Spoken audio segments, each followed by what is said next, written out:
Dito po tayo guys, puntahan natin yung iba doon. Baka may nangingitlog sa loob. Padaanin nyo ako. Padaan muna.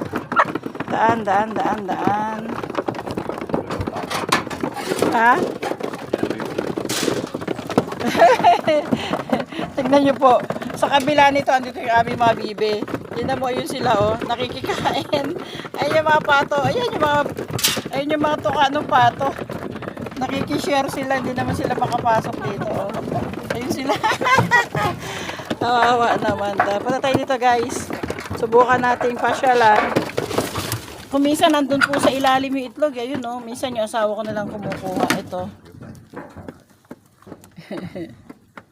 Ito. Ayun naman sila oh. Nagliparan sila doon. Wait lang po. Alay, sobra pong putik eh. O, tingnan ninyo po ako. O, diba? Gusto ko lang silang ano ngayon, makamusta itong ating